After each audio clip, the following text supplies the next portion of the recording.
We've opened the Wenham Select Board meeting at 6:34 on March 3rd, 2026. Present for the Select Board this evening are Karen Anger, Peter Clay, Gary Cheeseman, and Ben Tynan.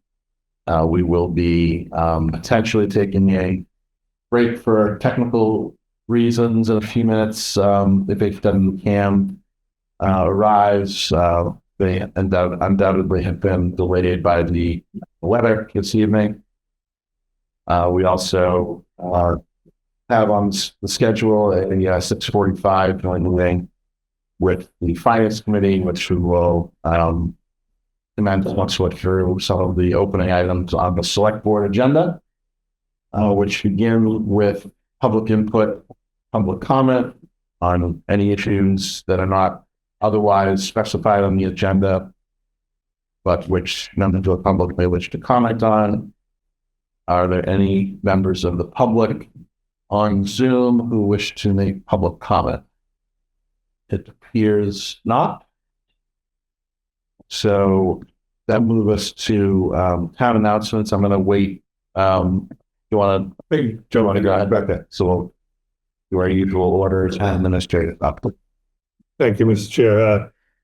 Just briefly, again, I wanted to bring up the ICE meeting yesterday. So yesterday we had two individuals from the Mashita Ice Company from Japan come and visit the town, and we had quite the show up of folks from the Select Board, Historic Commission, and the museum.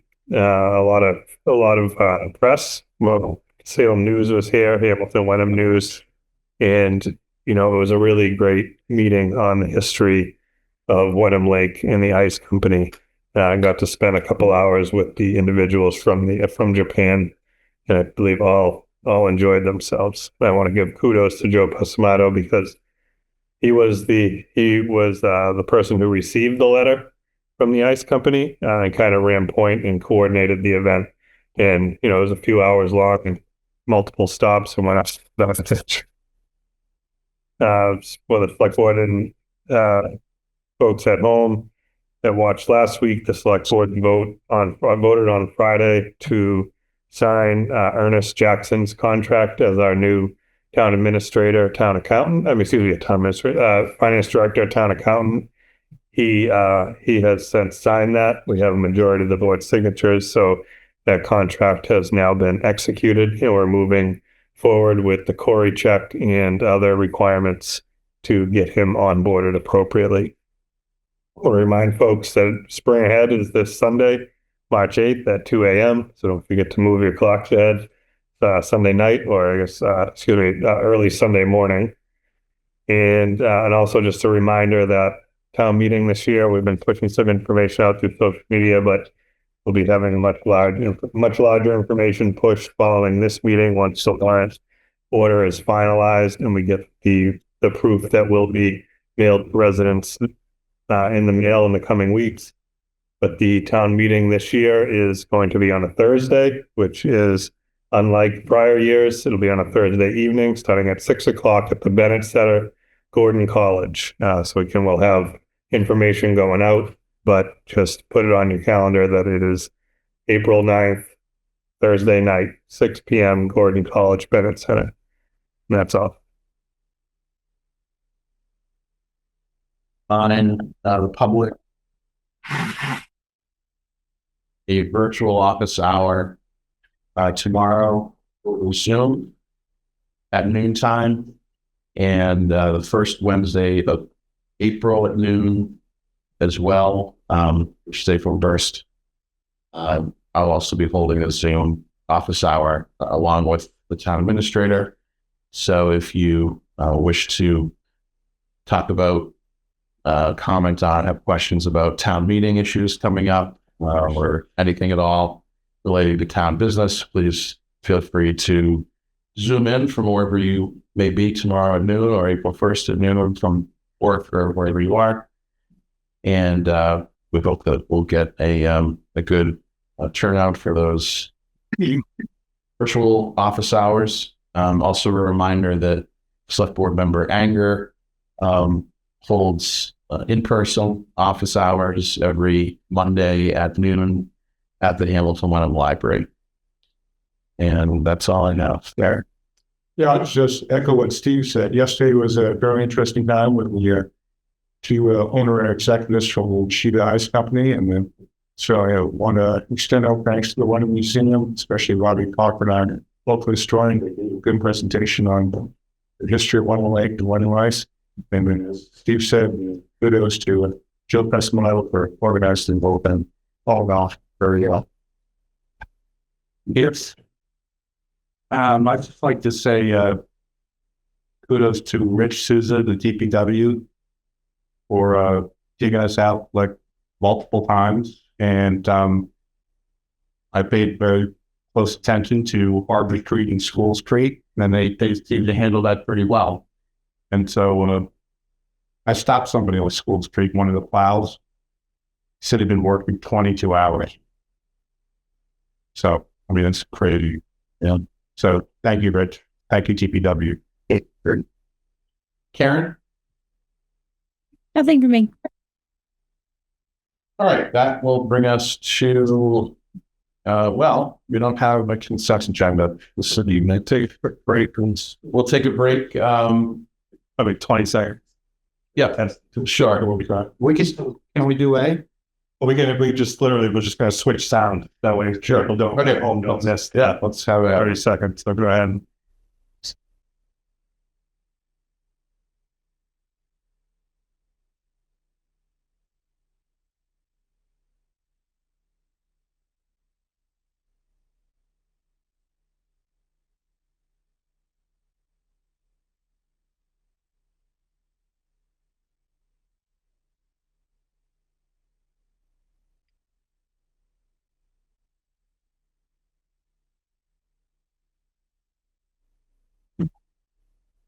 There. Testing. Folks at home hear us? Yep. All right, that moves us, thank you. That moves us to item A, discussion of potential vote to allow Todd Sporting Goods on-site creating and selling T-shirts for families during the Little League Parade on Saturday, May 2nd, 2026. I think it's a great idea. Is it a fundraiser for the Little League? Yeah, so the Little League is having an annual parade on the 2nd.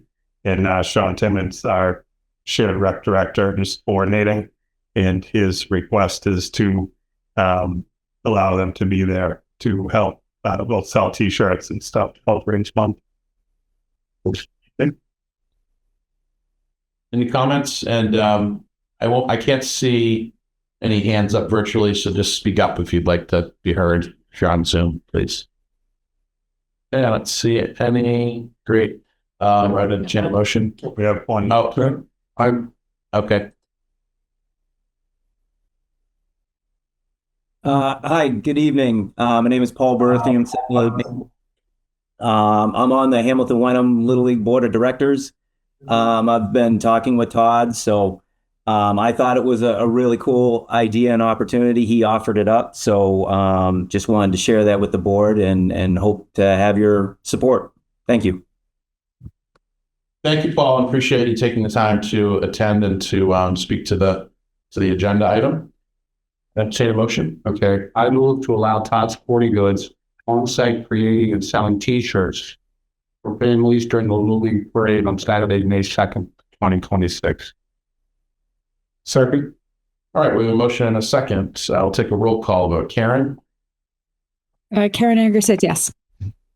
Ben? Yes. Gary? Yes. And Ben is yes.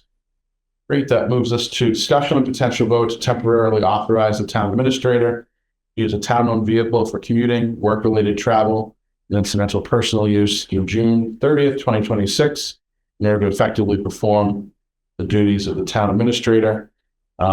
This agenda item is necessary because, without getting into too much detail, and you can feel free to share whatever you do or don't want to share, but our town administrator was unfortunately was on the receiving end of a car crash involving someone who has been cited for driving in an unlawful manner. Thankfully, Steve and his family member were not hurt, but your car, I understand, has been totaled and won't be available for a while. Is there anything else you'd like to say about it? Yeah, I really just request an observation from the board, I guess, as temporarily, really just this time of year, the past few months and leading up to the end of April, like kind of eat and sleep the town of Wenham in most free time is, either spent being a father or working. So, this would just free up some time to not have to just go out and buy anything just back that I see and give me a chance to kind of, shop the market a little bit and find a decent deal. Why do you save?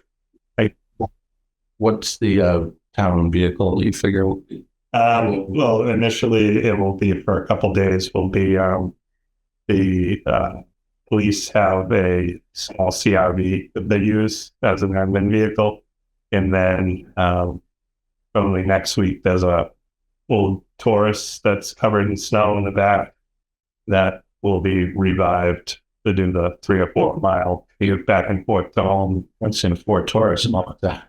I had a Ford Taurus. It's currently was going to be traded in this summer, so which won't change that plan that has been sitting up there for almost a year now. Inoperable. It needs a battery and stuff, but All right. Any questions or comments? Karen, you hand up. Are we looking to have a discussion or are you just going to go right to voting? I just asked whether there are any questions or comments. Did you hear me? No, I'm sorry. Okay. Yep. So it's open for questions or comments. Yeah. Can I go? Please. Yeah, I'm Steve. I am super sorry. That is completely unfortunate. The fact that you were not alone. I mean, not that alone makes a big deal, but the fact you weren't alone. We're all parents. That's really hard. I completely sympathize and understand. However, in looking at the budget, we do have budget line items for having new police cars, having updated fire cars, having maintenance to DPW cars. If anything happens to the said car that you're presented, then we need to fix that too. And I just don't see potentially having an override and then having more finances being sent to the people of Wenham to accommodate that. I think it would have been a great idea to incorporate that into the contract earlier this year. Maybe that was something that we could take a look at moving forward, but I just don't see having a whole bunch of override options on the docket and then being able to provide that. 17. Well, this is not a cost to the town. It's vehicles that already exist. And, I think the notion that this kind of thing would have been anticipated and put into a contract negotiation, to me seems like a stretch. But any other comments? Well, on the municipal side, we did not anticipate any overrun. So that there's no override cost. Peter and comments from supporters. Entertain a motion. I'll take this one and move it temporarily. Authorize the town administrator to use town-owned vehicle for commuting, work-related travel, and incidental personal use through June 30th, 2026, in order to effectively perform the duties of the town administrator. Second. All right, we'll take a roll call. Gary? Yes. Peter? Yes. Karen? No.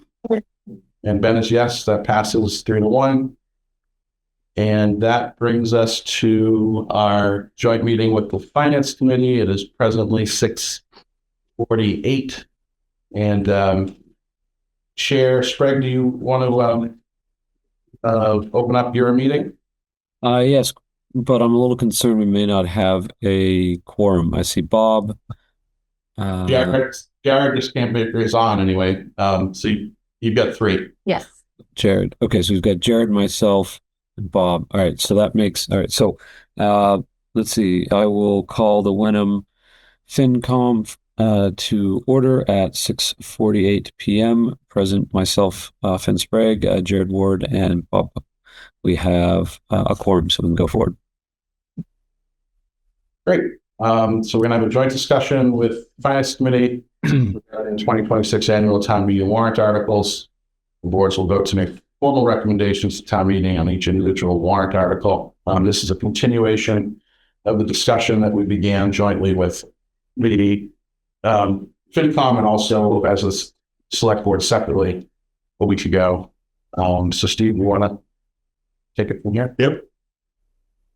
So, right. So what I was hoping to do tonight, and we certainly, I believe, have ample time to do so, is to walk through the entire warrant, starting with the finance-related articles, and let both the finance committee and select board have any open discussion. Can we just pause for 1 second, just for the record that Dave Doggett is present as well for the finance committee? Sorry, guys. And ultimately take a recommendation and vote, either recommend for or against.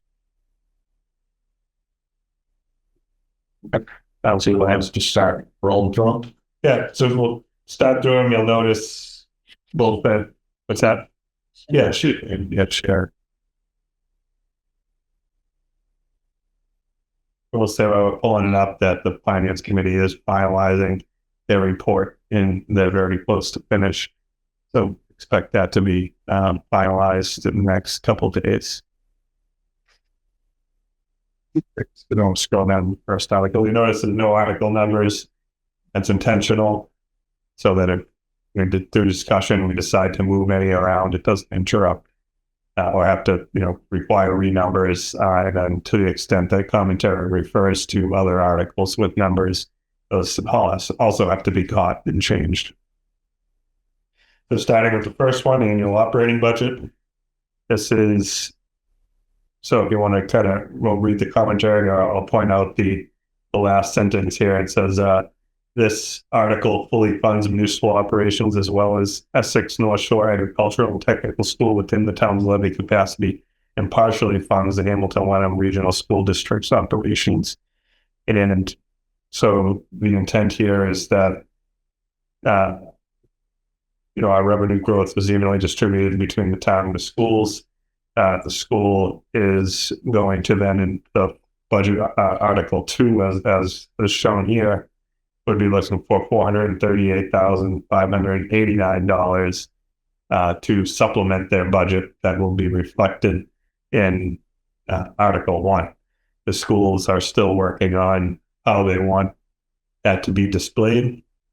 So you'll see those two, if you look at Article 2, there's two: a general override amount allocated by department, or a general override amounts not allocated by department or purpose. So that's basically just $1 amount.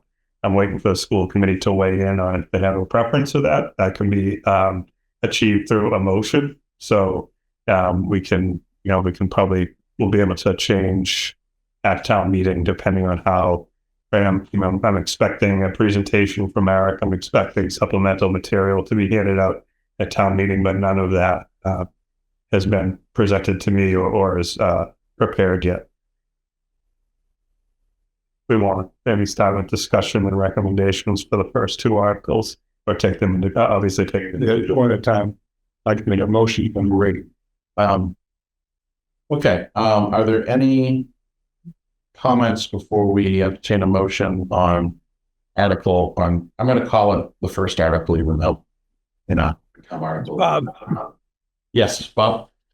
I continue to be concerned as I was at our meeting last week that a couple of things have happened since we started on the budget process.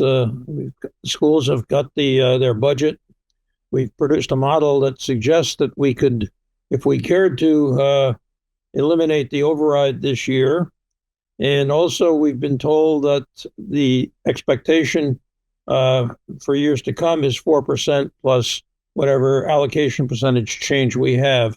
And from looking at the budget and the use of free cash, I'm concerned that we haven't done enough to use free cash to support this budget, and that somebody might come and say, well, we've added things to the use of free cash that we didn't have before. We've got the money coming in from the back taxes, and we've got quite a bit of room still that we could allocate some more money and indicate good faith in terms of trying to keep the tax bill down, and at the same time be responsible in terms of things that are coming up that are going to require funding.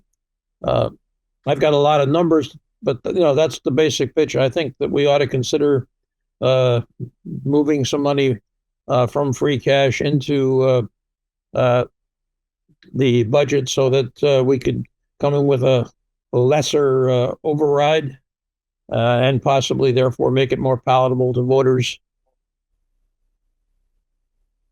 Thank you, Bob. Any other members of the Finance Committee who wish to be heard on this, on first article? No. So this is Finn Sprague. So I just want to kind of make sure that we have some really great communication to the citizens about this, right? About why we've done it this way and why it's happening twice, right? The first one is to basically stay under the limit, and the other one is to basically authorize the over 2.5 to the citizens, all right, to the school. So that was the first one. I know that we're going to do it, but it is going to be different than we've done it over the last few years. So worth having that conversation.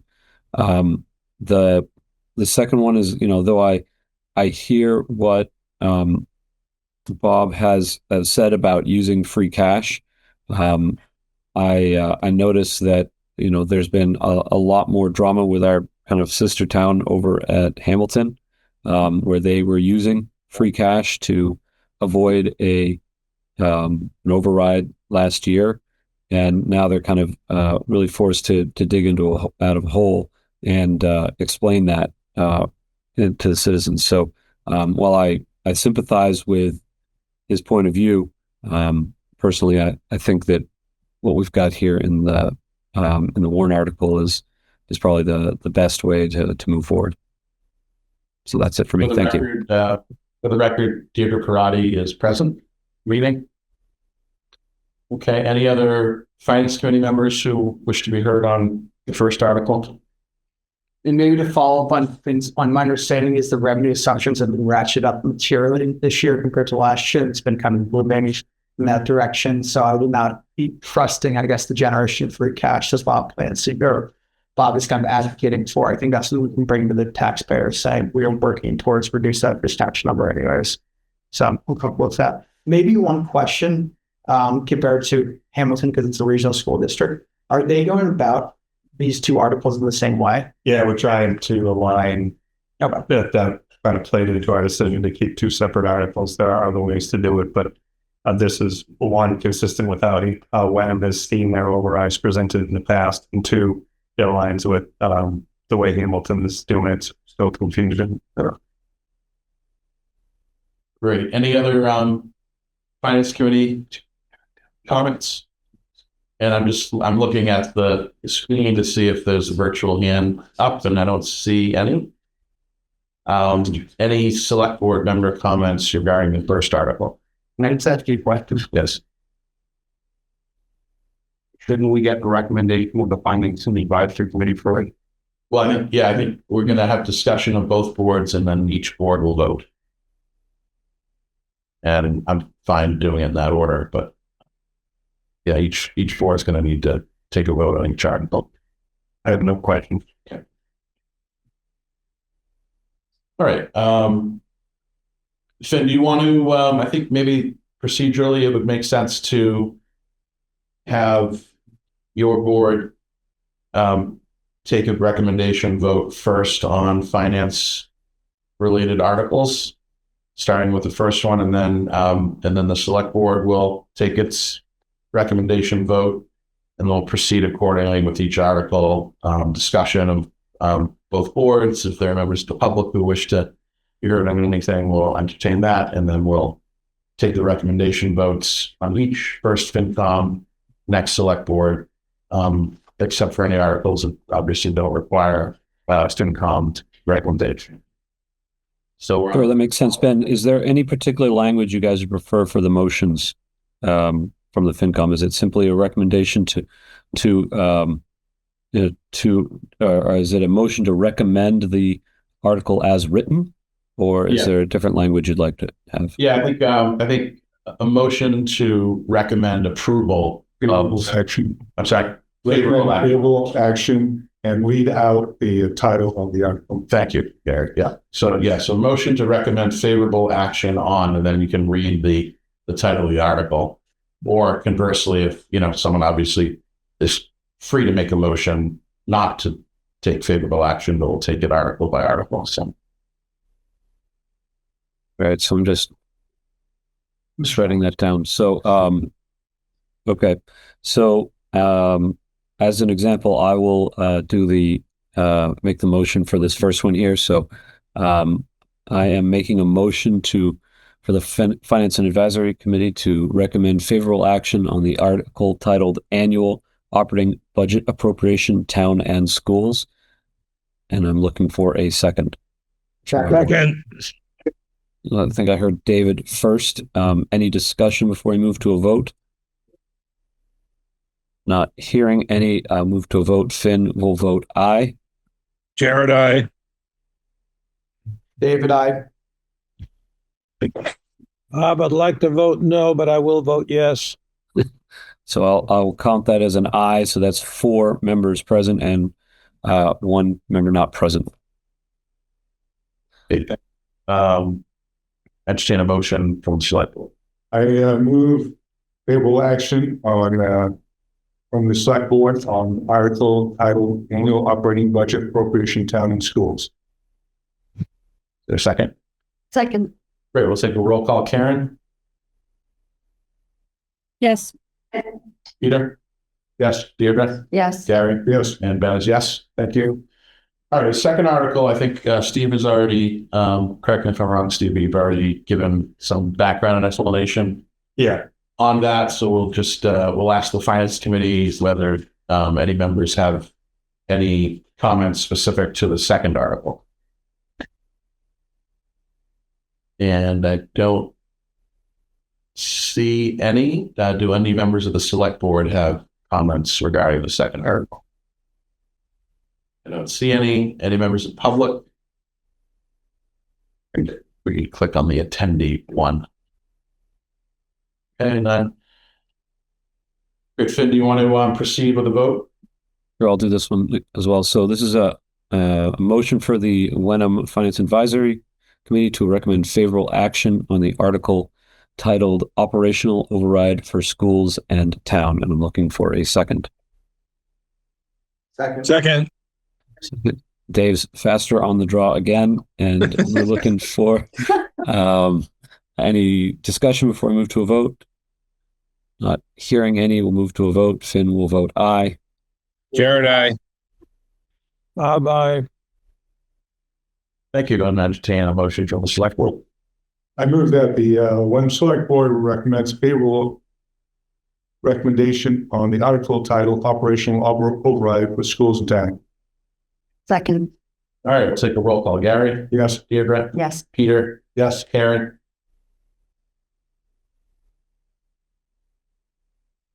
Sorry, I'm having problems with my video. That's a no for me. And Ben is yes. All right, so that is a 4-1 recommendation. That moves us to the third draft article, creation of a building stabilization fund and a vehicle and equipment stabilization fund. Steve. Yeah, so this ties back into what Bob was talking about earlier for folks that didn't realize it. So this is essentially where we're putting the quote unquote extra free cash. What this article does is creates a building stabilization fund and also a vehicle and equipment stabilization fund. The idea behind the building stabilization fund is we have, 2 pretty major projects, or at least areas to explore on our horizon as far as building projects, and that will be with the DPW facilities and also the fire station. Are both very old facilities. Need upgrading, do not have the ability to, house female employees. They would have to be, if we did hire a female employee, they would have to operate out of town hall. We don't have separate bathrooms or changing rooms. It's just very old structures. So, we are starting the planning process of looking at how we're going to proceed with these structures to kind of update them. And the idea of this building stabilization fund is to put some money in over the next couple of years so that we can come back to town meeting and maybe 2-3 town meetings from now. And likely the DPW will be the first one that we look at and to ask, we would like the release of X amount of dollars to cover the design and engineering and estimating of, a project that remedies the situations that we have at the DPW so that we can basically plan right and be able to come back at a future town meeting, hopefully the following town meeting, with a rock solid plan, architectural drawings, engineering done, estimating done, so that we have something for the folks to look at, and we also have real cost estimation instead of going in with an estimated number and likely, it seems to always be the case, end up back at a future town meeting asking for more money because the costs have escalated over time. And then the vehicle and equipment stabilization fund. So we looked at this year originally on our original capital request was a funding request of $250,000 to buy an ambulance. Currently, the ambulance is at or beyond its life expectancy that we're currently operating on at the fire station. However, it is still in decent operational condition, but it really is, given the safety sensitive nature of the work it does, it is time to start seriously thinking about replacing it. We were not quite ready to recommend a replacement this year because there has to be still some significant analysis done in the background to identify, from a financial perspective, what the revenue stream is for the ambulance and justify whether it's a service we want to continue delivering to the town or look through other avenues to deliver that service. But the intent is that we need an ambulance. I likely have an ambulance. So if with a free cash is available, and it would be free cash funding it in the future as well, to put it aside so that we have that money when we're ready to do something. All right, thank you. We'll turn to the FinCom for any questions or comments about this article. Why have we increased from 50,000 a year that was going to be accumulated over multiple years into suddenly wanting 150,000 this year? I think our target was to get to roughly $200,000 over the next 2 or 3 years. This would be doing it in 1 year, and likely, if needed, take some pressure off future free cash needs to continue the funding.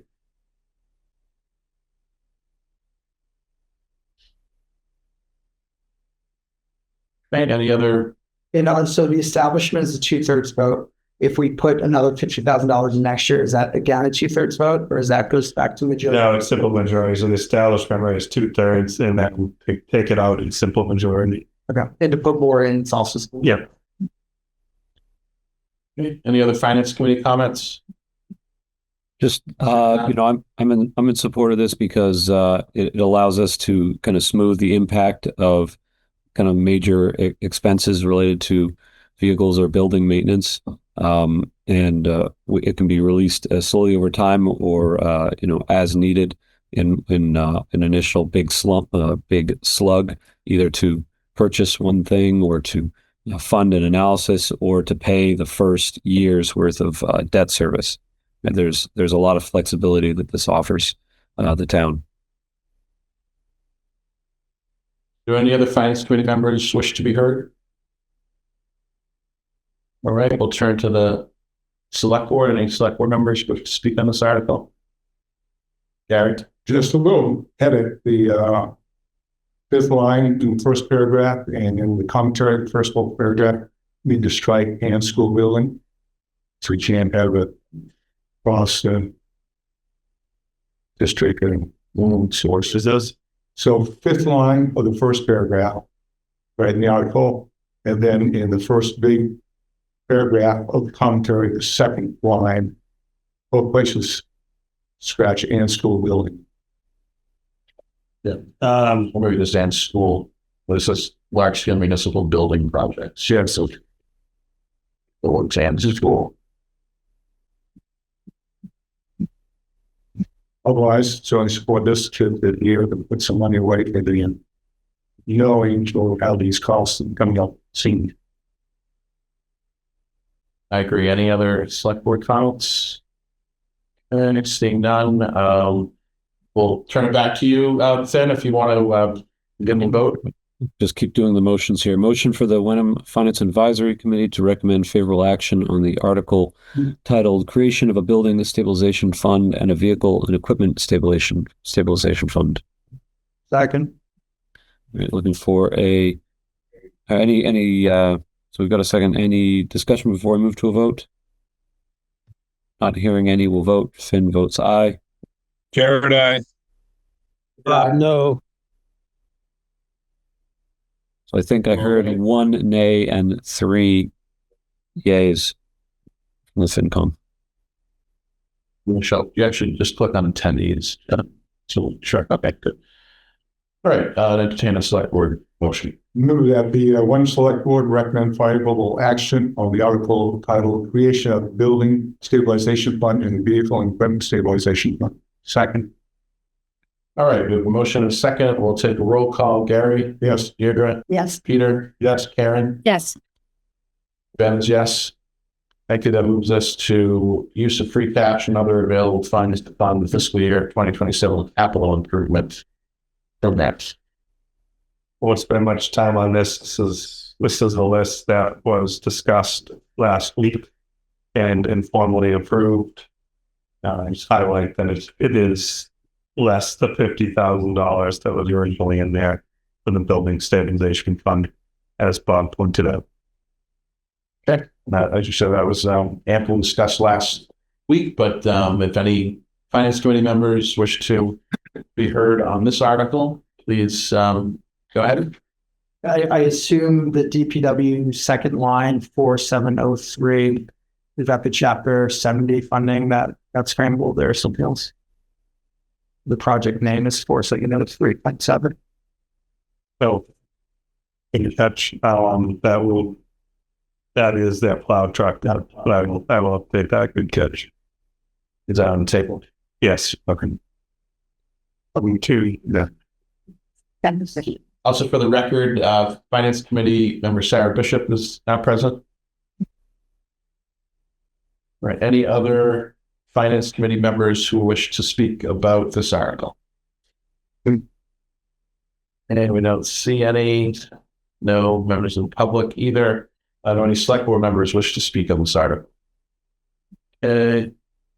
Seeing none. Finn, back to you for the vote. Okay, so look, motion for the Wenham Finance and Advisory Committee to recommend favorable action on the article titled Use of Free Cash and Other Available Funds to Fund Fiscal Year 2027 Capital Improvement Program. Looking for a second? Second. Heard a second. So any discussion before we move to a vote? Not hearing any, we'll move to vote. Finn will vote aye. Jared, aye. Do I hear any nays? Not hearing any, we've got a full complement, so that's 5 votes for the motion. Please make sure that Sarah's up. Yeah. I have any minutes. Second. So she is showing as an attendee on mine, so she wouldn't have been able to vote. Right. I'm now allowed to talk, so maybe she's on. So Sarah, can you check your mic for us, please?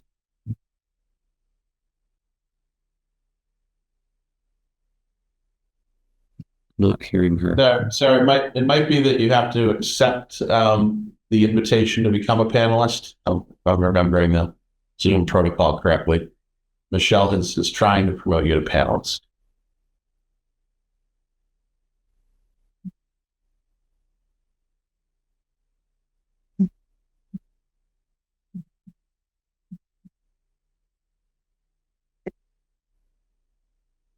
All right. In the meantime, why don't we proceed with the select board? Yeah.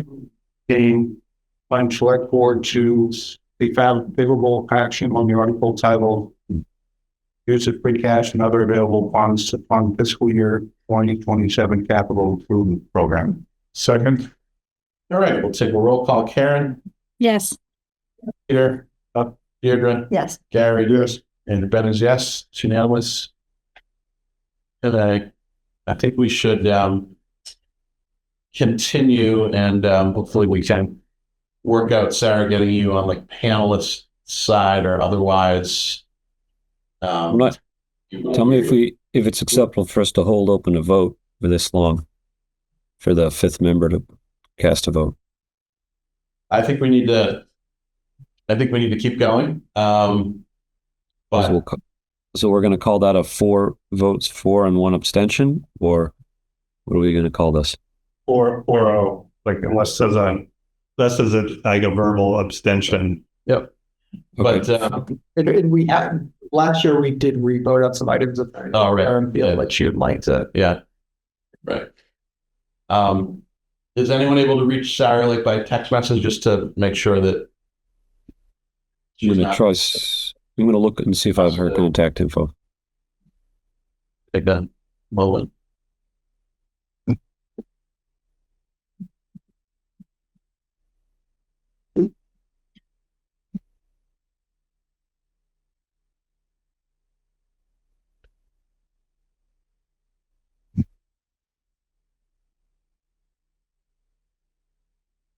You want the info, Ben? Bob, could you call her if you have her number, please? I have an email address. I don't have a number. Nor do I. All right, well, the next article is a technical article called Correction of CARES Act Negative Balance. This was also discussed last time. Steve, I don't know if there's anything more to say about that one. If it's just a recap, it's a negative balance. We've been running since 2021-ish, and effectively what we believe happened before our time here. But funds were expenditures were incurred and spent through our CARES Act balance, and anticipation that we would get refunded by the state. Those expenditures were deemed that they didn't qualify for reimbursement. So that fund should have been then transferred over to the general fund. Those funds should have been transferred from the general fund over to clear the deficit. That didn't happen. So we, in a sense, received free cash from when we reconciled that or closed the general fund for that year.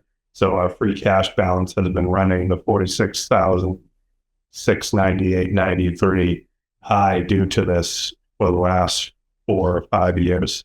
So this is taking that free cash, clearing the deficit, and correcting it. Okay, thank you. We'll start with the select board this time. The select board members have comments or questions regarding this article. Okay, seeing none. Do any finance committee members have questions or comments about this article? Great. And we'll stand and the Finn, do you want to go ahead and proceed with a vote of the 4 members on this one? Sure. Motion for the Wenham Finance and Advisory Committee to recommend favorable action on the article titled Correction of CARES Act Negative Balance. Do I have a second? Here's a second. Move to a vote. Finn votes aye. Jared, aye. Bye. So that's 4 votes for. Great. Entertain a motion. When the select board would recommend favorable action on the article titled Correction of CARES Act Negative Balance. Second. Great. We'll take a roll call. Gary. Yes. Deirdre. Yes. Peter. Yes. Karen. Yes. And Ben is yes. All right. That moves us to the article entitled Cooperative Housing Exemption Local Option. Steve. Yep. Somewhat of a bookkeeping item. This is the Maples, I believe, is a cooperative housing. It is a form of home ownership that is different from both a single family and a condo, which is specified in Mass General Law and as appropriate to receive exemptions such as blind, veterans, and disabled. In cooperative housing is not. However, there's a local option to allow those exemptions to be extended to folks who live in cooperative housing. We have, for first buyback, we can see we've been granting exemptions to them, which I think is appropriate, but we have not accepted the local option to allow us to do so. So this is to accept the local option, continue doing what we're doing. So there'll be no change to overlay or increase in exemptions. We've been doing it for many years. Steve, is this the only example of a cooperative in the town? Yeah. Yep. And I can honestly say I'm not 100% sure what makes it different from the other two forms of ownership. And do we have a sense of for Penguin Hall what that could be? Could this be a cooperative as well? Knowing a lot of hypotheticals. I guess it could. I mean, I think it. I mean, the only thing is I just On camera with the state. It's possible. I mean, like I think it's possible. It could be a cooperative. I mean, I think the important thing to know is that we've been doing it for so long that I think it would be hard to go back without solid and significant pushback from the residents there. And then similarly, to continue to extend it to them, it would make the exception, but not extend it to another cooperative should that present itself. But you're right, it could, there is some liability that. In the tax exemption, a veteran who lives in the cooperative is eligible for something. Yeah, like I think it's $1,500 rebate on their taxes. Similarly, if you're blind, I think it's $500 for $1,000. And that elderly exemption, if you meet certain pretty restrictive income requirements, you get a similar $1,500. We don't have many participants in the town, which is common in a small town, but we do have some. And with that, if you're in the overlay term, throw it around, that is what the overlay is there for, is to fund the exemptions and fund any tax rebates that are granted through the big compensation process. So the fiscal impact here is probably $5,000 at the Maples, but we already granted. So it's just that's right. So you already do it. But I think that the fiscal liability would be if there was another large cooperative and we were going to make the call to say like, all right, well, we've done this to the Maples for 10, 20 years, how long they've been there. We're going to stop doing and also so to protect ourselves from if another cooperative was to pop up, for example, at Neighbors Hall, we wouldn't have to pay the exemption. Any other members of the finance committee who wish to be heard in this article? The Maples seems to have been operating for a while now. Have they moved from something to a cooperative? Or, I know there's senior folks that have been living there. Have they not been getting the exemptions to date? So they have. They always have since it's been built. We never accepted the local option to have permission, so to speak, to do so. So we're basically saying we're kind of authorizing something that already exists. Yeah. They're just fixing the administrative paperwork, which you do well done this way and just making it later. All right. Any other comments from anyone? We'll just check attendees. Michelle, thank you. All right. Finn, you want to take your vote here to sign? So motion for the Wenham Finance and Advisory Committee to recommend favorable action on the article titled Cooperative Housing Exemption - Local Option. Looking for a second. Second. I hear a second. Move to a vote. Finn will vote aye. Jared, aye. And I. So that is 4 for the motion. Okay. And move the select board to recommend favorable action on the article titled Cooperative Housing Exemption Local Option. Second. Roll call, Karen, Yes. Peter, yes, Deirdre, Yes. Gary, yes, and Ben is yes. That moves us to the housekeeping item, prior fiscal year bills. There are three old bills to be paid, total $4,703.70. Does anyone have any comments or questions on this housekeeping article that has been discussed in prior meeting? I don't see anyone on the FinCom, anything on the select board. Nope. So, Finn, you want to proceed with a vote on your side? Sure. So I have noticed I've been able to reach Sarah on the via email, but she seems to be having trouble moving over to a panelist. I don't know if you can reissue that request. And in the meanwhile, is a motion for the Wenham Finance and Advisory Committee to recommend favorable action on the article titled Prior Fiscal Year Bills. Looking for a second. Second. I hear a second. We'll move to a roll call vote. Finn votes aye. Bye. Jared, aye. For the motion. And move that the Wenham Select Board recommend favorable action on the article titled Prior Fiscal Year Bills. Second. Clerk, did a roll call. Gary, Yes. Deirdre, Peter, yes, Karen, Yes. and Ben is yes.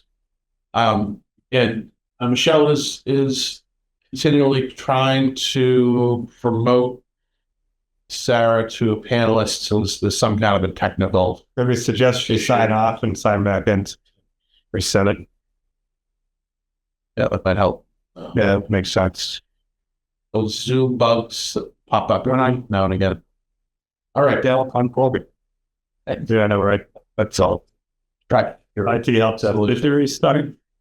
All right, that moves us to collective bargaining funding agreement. Let's see what the Yeah, so this actually, I'm looking at an order mistake. So the prior year fiscal bills in collective bargaining funding, the collective bargaining funding agreement should be swapped. In starting with fiscal year bills, through the rest of the highlighted yellow text would be consent agenda, but just remind folks that Roger has the ability to take it in the consent agenda or not. It's just a kind of a suggestion. okay. So I don't make sense of the meeting. Right. So I will be swapping those in order. And so collective bargaining funding agreements will or won't be in there. That will not be Locked out to right. Does anybody have I'm on camera. on I'll be the on camera for an hour. on the finance committee? Finn and other members, do you have anything to say about collective bargaining funding? On the funding, that is in the operating budget already. So essentially, as this gets voted down, you've already assuming the timing of your budget. Yeah. I guess it is on our sense, but Yeah, I mean, we just wouldn't fund, the money would just be, right now it's held, it'll be held separate in a reserve. It just wouldn't appropriate that to fund that up. By any agreement, it's about 6,500. Any other finance committee member comments or questions about collective bargaining funding agreements? Not hearing any. We can do anything from the select board, I suppose, before we move to a vote. No. Just kind of see. It's a motion for the Wenham Finance Advisory Committee to recommend favorable action on the article titled Collective Bargaining Funding Agreements. Looking for a second. I heard a second. So we'll move to a vote. Finn votes aye. David, I. Bye. aye. Okay, I move the Wenham Select Board to recommend favorable action on the article titled Collective Bargaining Funding Agreements. Second.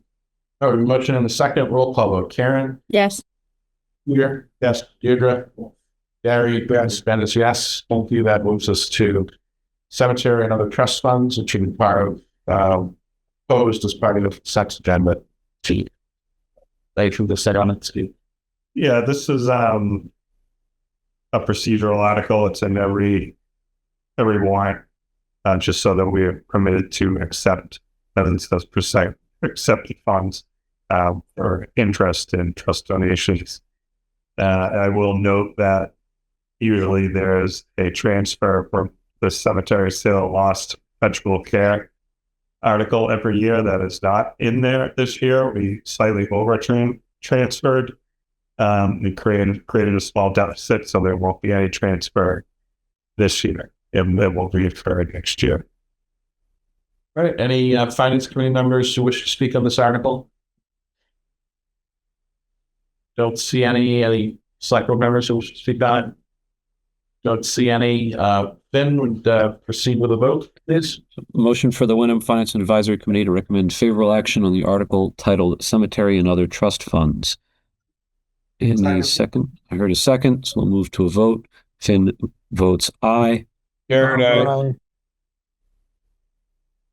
Is that all four? Okay. I move Wenham Select Board to recommend favorable action on the article titled Cemetery and Other Trust Funds. Second. All right, we'll take a roll call vote. Gary, yes. Deirdre? Yes. Peter? Yes. Karen? Yes. That is yes. Thank you. We go to transfer from water operating budget to water capital reserve, another ministerial type article. Steve, anything we'll say on that?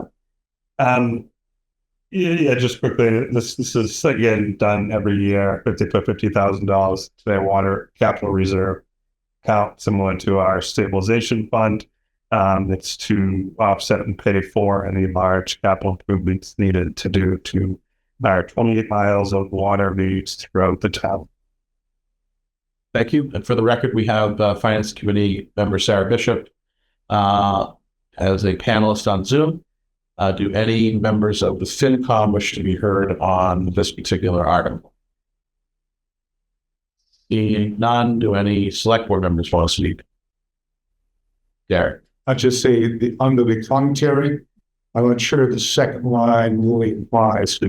This reserve fund is for immediate emergency funding, while the second line is good information. I think it might be confusing to kind of lead people to think that it's part of the overall long-term infrastructure. So The 40+ year part. that's true. I guess I feel that. Well, no, yeah, strike that. All right. Thank you. All right. It looks like Sharon, can you confirm that you can come off mute and vote, please? Can you hear me now? Yes. Oh, perfect. Okay, sorry. That was, I think, on my side. Thank you. Very great. So we should be able to hear all five of the members now for the vote. So I'm going to say motion for the Wenham Finance and Advisory Committee to recommend favorable action on the article titled Transfer from Water Operating Budget to Water Capital Reserve Fund with the modification mentioned, I think it was Gary, about striking paragraph. Looking for a second. Second. So I heard second, so we'll move to a roll call vote. Finn will vote aye. Garrett, aye. Bye. Sarah, aye. Sarah, I think that's all five. great. Gary? So move that the Wenham Select Board favorable action on the article titled Transfer from Water Operating Budget to Water Capital Reserve. Second. We'll take a roll call. Karen? Yes. Derek? Yes. Deirdre? Yeah. Gary? And that is yes. Sorry. Yes, we have anticipated. All right, next is Water Department capital expenditure. Governor Copeland, big one. Yep. So this is Eric notified me that they are hoping to do some maintenance of well number 2 in the next year. So this $20,000 would cover that. And we're waiting on some commentary from Water Commission, which can be populated tomorrow. Good. All right, do any Finance Committee members have comments or questions about Water Department capital expenditure article? Seeing none, do any Select Board members? Seeing none, Finn, we'll turn it back to your committee for a vote. Great. So motion for the Wenham Finance Advisory Committee to recommend favorable action on the article titled Water Department Capital Expenditure. So for a second.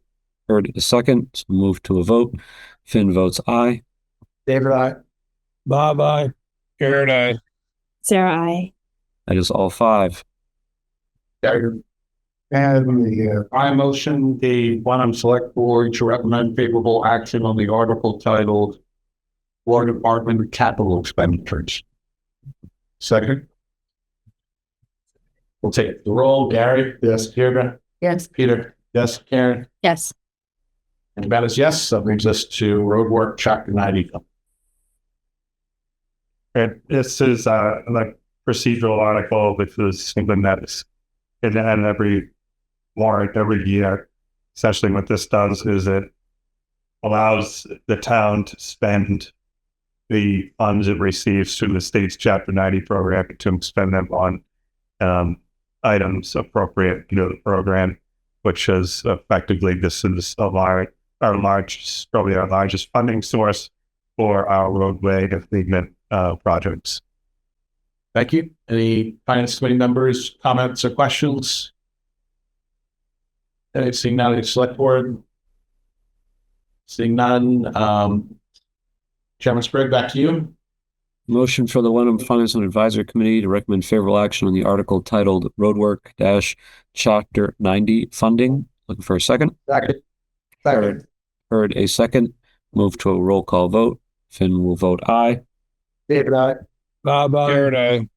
Sarah, I. That's all five for the motion. Thank you. And move that the Wenham Select Board recommend favorable action on the article titled Roadwork Chapter 90 Funding.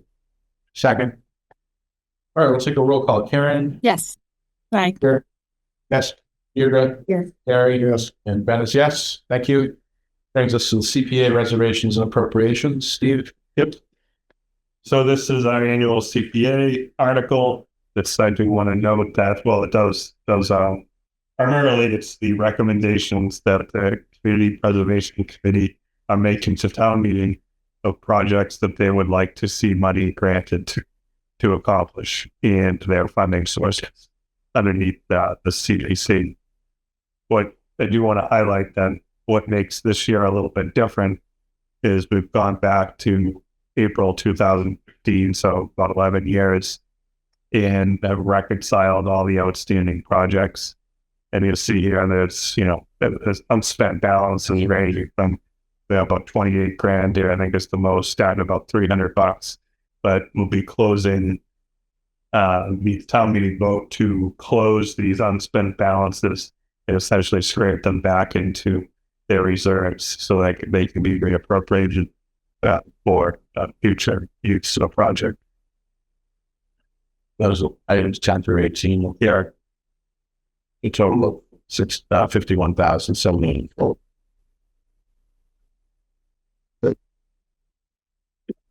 Excuse me, do any members of the Finance Committee have comments or questions on the CPA article? So looking at this, they have an undesignated fund balance of about $1.3 million. Is that accurate? Against $500,000 of taxation a year. What do you see now? I'm looking at the right hand of this top column, this undesignated fund balance. Is that kind of what's left over, I guess? Because what I'm getting at is like, this seems like very high numbers for any Brexit. I think that's its funding source for some expensive. We're looking at the So these balance and that's what those are the amount of like the grant of like use 100,000 for example. The grant amount is 100,000, and you could take it from one or any combination of the other four buckets, but all 100 is coming from that's fund balance. You'll see like the 78 Civil War monument split between two buckets. Essentially work out of those four. I see. Budgets for buckets for funding, but I can't get you balance. And it probably is over if you don't Trouble more. Yeah. Yeah. I think that the only kind of question or comment I have to this group would just be, if this balance is over $1 million and we're generating about $500,000 through taxes that we pay, it's a levy, but that's bottom line. But we're still getting state partial state matching. Yes, you do get statements, right? So that the way it's kind of a tiered approach. you have all the communities that less than 3%, and then you have the communities that have 3%. So like the 3% gets a larger contribution than the other two. But I guess the analysis isn't worth it, and that's really for the board's president. So The balance to make sure that what you are saying is not just raised through taxation and includes matching funds. that's correct. All right, any other comments or questions from either board on this article? Seeing none, FinCom, you want to take the vote? Yeah, I'm just scrolling up to the actual title of the motion here. So this is a motion for the Wenham Finance and Advisory Committee to recommend favorable action on the article titled CPA Reservations and Appropriations. And I'm looking for a second. Second. I heard a second, so we'll move to a roll call vote. Finn will vote aye. Bob, aye. David, I. Here I. Before we hear a motion from the select board, you just double check the attendance. Okay. Their virtual hand up, I entertain a motion. I move the Wenham Select Board. We're actually on favorable action on the article titled CPA Renovations and Appropriate. Second. All right, we'll take a roll call. Gary? Yes. Deirdre? Yes. Peter? Yes. Karen? Yes. Devils, yes. That moves us to the debt exclusion high school roof. So this is that long needed high school roof. They've been the school committee through the superintendent has been submitting application for MSBA reimbursement for, I think it was 7 years now, 6-7 years. Finally was accepted into the program, granted reimbursement should we be able to pass this article. So the total cost of the project is about $10.3 million. The estimated reimbursement from the MSBA, the Massachusetts Building Authority, Jeff Soulard now works for, but it'd be $4.675 million.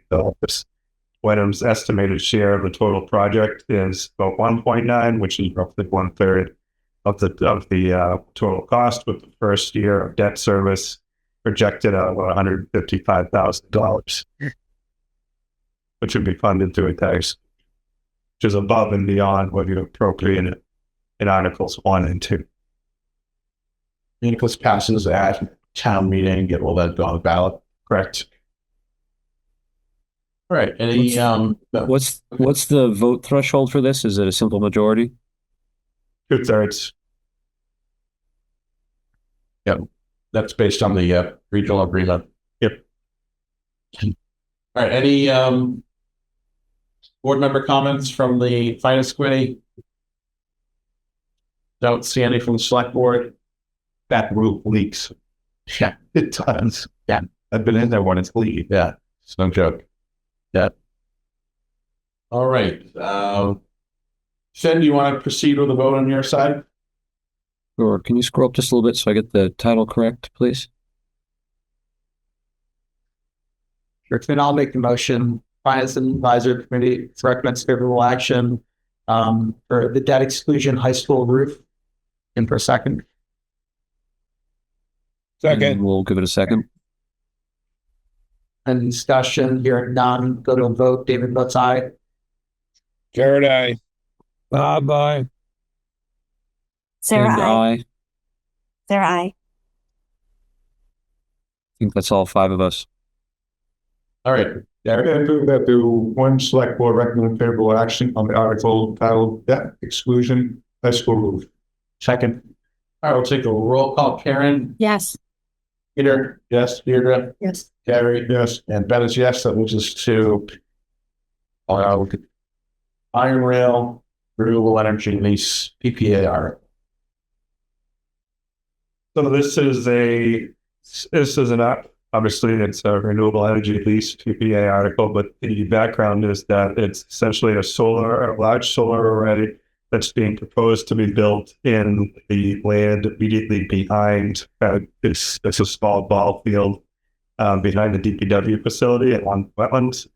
This is a select board requested project that is being moved forward. The plan is to have an information session at the next select board meeting.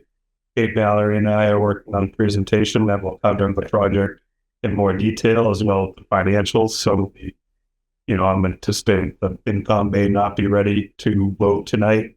So the recommendation would be made at town meeting. Free to vote. The select board as well. If some of the folks on the select board are not completely comfortable with the project because it's been kind of a work in progress up to this point, but it is something the board wished to move to town meeting as a viable project and making that presentation. And is this effectively the same project that we were trying to do on that whole? No, it's much bigger. And it's leased, not owned, and it's in the iron rail, which is not governed by the historic district. So we can essentially do it the most efficient, effective way possible, but in a way that will. There you go. All right, do any members of the finance committee want to be heard on this favor or on the issue of whether you're waiting for more information? I have a lot of experience with solar projects, so I think I'll call Steve to hear a little bit more about this one. Generally, leasing is very popular with municipalities because it means almost no cash out the door, not asking the citizens to pay anything for it, but it also materially reduces your benefit because you've got a third party that's going to want to get paid to front all that money. So it's a balance, but I like that it's offsite. It's going to be in an area of it's a lot cheaper to kind of group these things all together in one space. It should be a lot more efficient than what we are looking at as a finance committee with the solar parking array. But since we're not looking for a vote, that's it for me. Thank you. Is this the first time we've seen this, Finn? I've only heard about it generally through informal conversations. The finance committee hasn't seen it any of this data yet. So I'll defer my questions because it's all new to me. Although I do have experience with solar as well, and I guess we'll take it up as a separate item. Yeah, we'll get as the presentation comes together. We'll push that information out to field any questions beforehand, but plan on now. We'll do another joint meeting if it's okay with the finance committee at the next select board meeting. So that would be the 17th, Tuesday the 17th. We'll have an information session. It'd probably be good to cover because I think it's going to be too much information to cover during the warrant hearing for the public. So maybe we'll get it out there so the public as well, to the extent they're interested. And also get the story to EW News. All right, so that suggests that we should defer our vote on this as well until we've got that information session on the 17th. All right, that moves us to what I believe is the final article requiring finance committee recommendation voters won't be made this evening, which is adoption step 4 as any structure.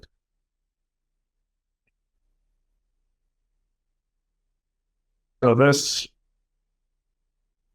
is, we already have the energy, we already adopted the stretch code, but this is the specialized energy stretch code, which is a little bit stricter. We did have the information hearing on this a month and a half ago. It was requested by the Wenham Climate Action Committee, supported by the Select Board. It is a requirement to pass this if you want to be designated a climate leader by the state of Massachusetts, which grants us access to additional funding and grants for our goal to achieve carbon neutral. So that in a nutshell is that it's really just energy efficiency code. It's going to require new buildings to be more efficient to utilize energy that is not fossil fuel. So electricity, in most cases, and install a minimal level of solar on all the instructions. The Island Advisory Committee I put together a lot of material, and that's going to start coming out, and it will be handed out at town meeting. But we're also putting together some like social media, website, some things we'll send internally for folks to digest on this. All right. Do any members of the Finance Committee wish to be heard on this article? Yeah, this is all new to me. No, I'm just curious. How many towns in the Commonwealth have signed up for this specialized energy stretch code? I don't have that information. Is this only for buildings over 12,000 square feet? Yes, there was not really finance related.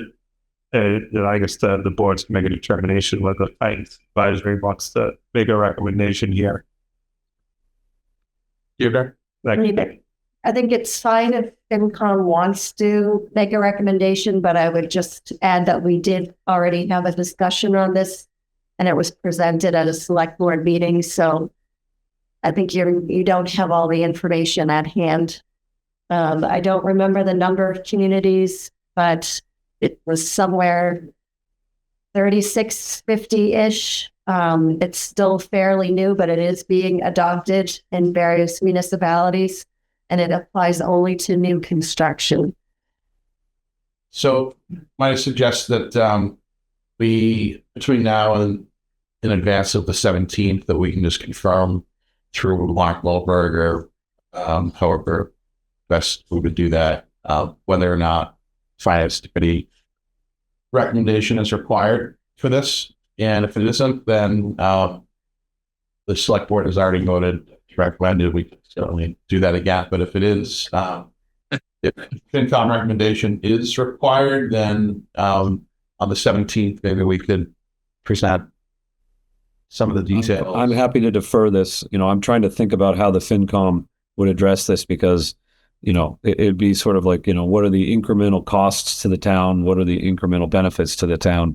And which would kind of extend into like limited, having to spend a lot more on any new school projects or the new DPW building, right? And what are the energy offsets? It sounds like a bit of work for the FinCom to kind of put numbers to come up with a recommendation. So, I mean, we already have the highest tax rate in the state. Now we're going to have the highest construction costs.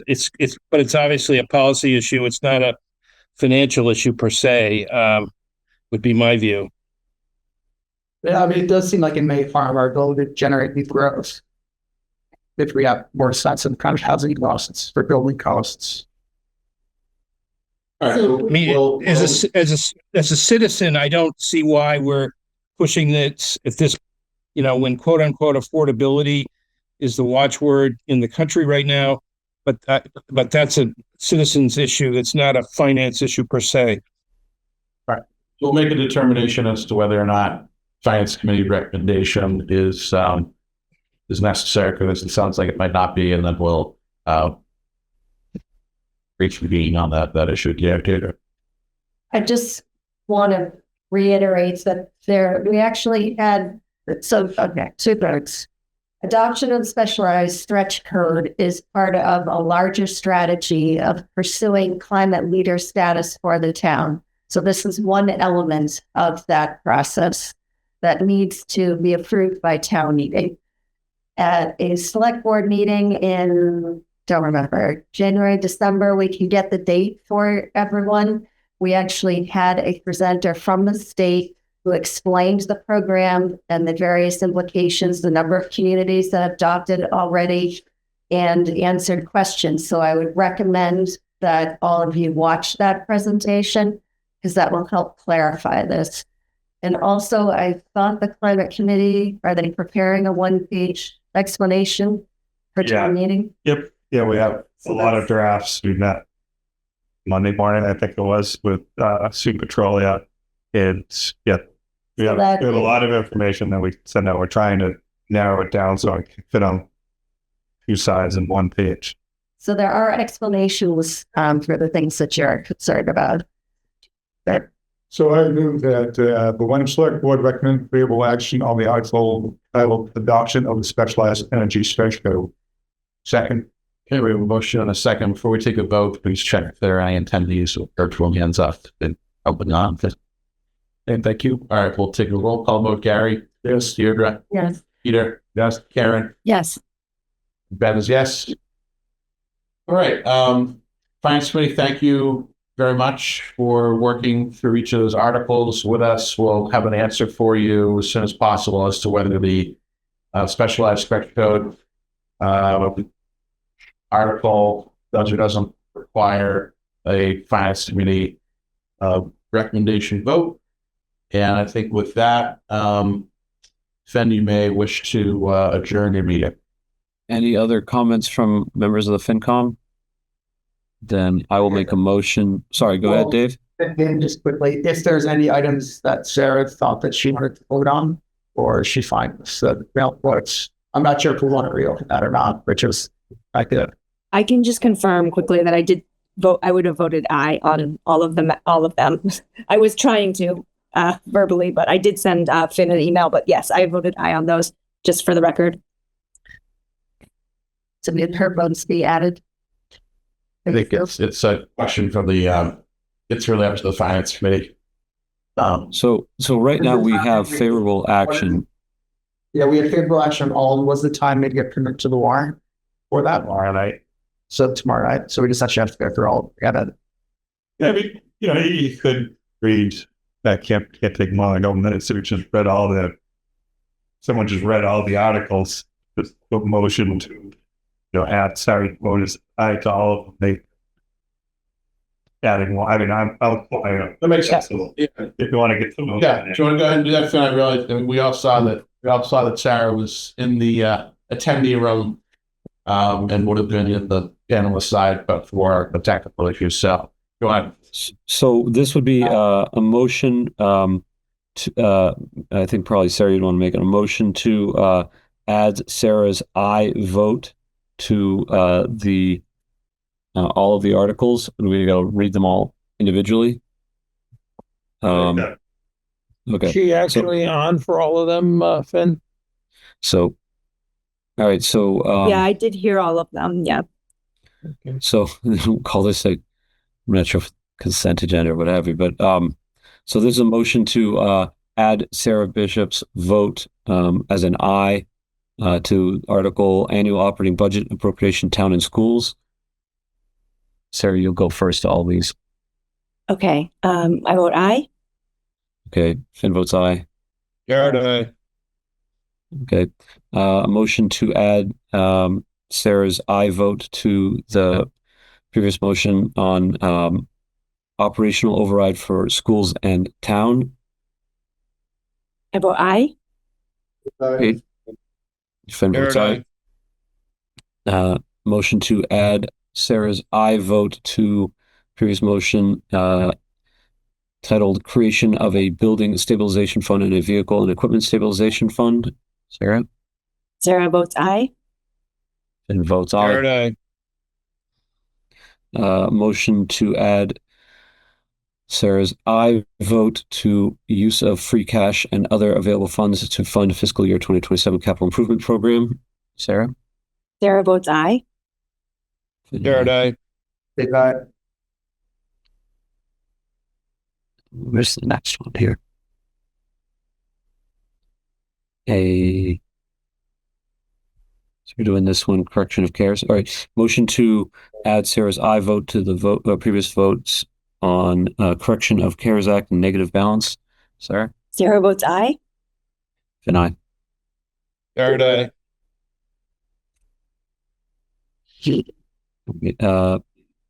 You'll stop me, Steve, when she ended into the vote before. But here's a motion to add Sarah's aye vote to the previous motion that was titled Cooperative Housing Exemption Local Option. Sorry. Sarah votes aye. Finn, aye. Garrett, aye.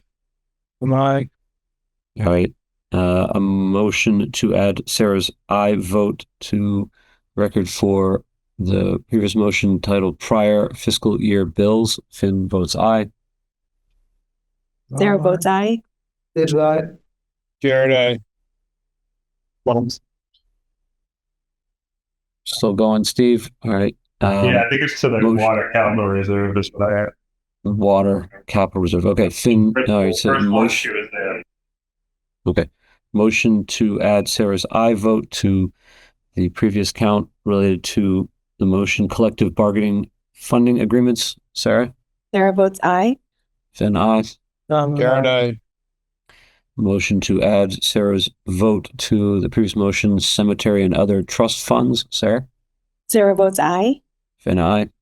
Jared, I. And we're good here. Or one more, Steve? That's good. No, Okay, that's it. good. Thank you, everyone. Apologies for the technical difficulties and having to go back. Thank you. No problem. Thank you. Appreciate it. Any other comments from the FinCom before we close the meeting? All right, not hearing a motion. I'll make a motion to close the Finance and Advisory Committee's meeting at 8 p.m. I'm looking for a second. Second. I heard a second. Any discussion before we move to a vote? Not hearing any. Finn will vote aye. Jared, I. Sarah aye. I heard all five. So we're closed. Thank you very much, guys. Thank you. Thank you. Have a good night. All right, continuing with draft warrant articles. The next one is climate change resolution. But this is a non-binding sense of the meeting type article. This is a climate change resolution that the select board took in 2021, I believe 2022. It needs to be taken at a town meeting, which, Hamilton did back then with both boards. But I think with the turnover, it's kind of slipped through the cracks here. It was never brought to a town meeting. So this is the second step of the two-step process, the select board and town meeting. So we're bringing this back because this is also a requirement if you're going to be granted the climate leader designation through the state of Massachusetts. Great. Any comments from members of the select board? Okay, seeing none, any attendees? Down to one. And okay. All right, entertain a motion. Move that we Wenham Select Board recommend favorable action on the article titled Climate Change Resolution. Second. All right, we'll take a roll. Gary? Yes. Deirdre? Yes. Peter? Yes. Karen? Yes. And Ben is yes. And that, restrictions on multiple board memberships. I'd note that in my reading of the language, it's still not correct. In that section 1 says not correct as far as what we discussed at the last meeting. Section 1 says notwithstanding any special and general special or kind, no person holding an elected office in the town of Wenham shall hold another elected town office, which is not what we want. So I'm not sure what happened there, but that's not consistent with what we discussed. So Yeah, I think you come up with the language. I think just so my understanding was that section 1 covers the elected officials and section 2 covers the appointed. Was that not? Oh, all right. So let's think that through. So, right. So I think the consensus we had is that we didn't want the same person serving on select board, on 2 or more of the following boards: select board, plan board, CBA. Been fine. So does this do it because the only other elected position now is what, Wenham Housing Authority And water. and water? Right. We didn't want those. Right. So Step. I mean, it's still literally what I had proposed initially was 2 sentences. So I'm guessing it Yeah, I gave it. This is Lawrence. Like you can see, this is my comment to Lawrence. As the goal is articles to present the same person. We sorry simultaneously with the following boards, like the planning board, zoning code bills, finance, advisory board, school committee. So I had made a proposal, which was a copy and paste out of what you sent me, Deidre, and then she rewrote it to reflect what you see here. I mean, the other issue is that this now is inconsistent with the article about the FinCom. So what I had wanted to do was make what is said about FinCom true for the other boards. But this basically, so the FinCom article says you serve on FinCom and that's it. You don't serve on anything else. This now sort of contradicts that because it doesn't prohibit FinCom from serving on anything else. It essentially allows it here. So again, my original intent was to use the FinCom model and add the other three boards to it and also clarify the FinCom article because it isn't clear. There's some wording that's a little funky. It came up when I was on finance committee, that it doesn't make it clear that you can be essentially appointed by that body to serve on a temporary committee, such as school building committee, such as master plan. So that's not clear in the current FinCom article, but it does say you serve on FinCom and nothing else. This doesn't say that. So now it's like, Right. So what I had proposed was literally two sentences. Multiple offices, you serve on these four boards, that's it.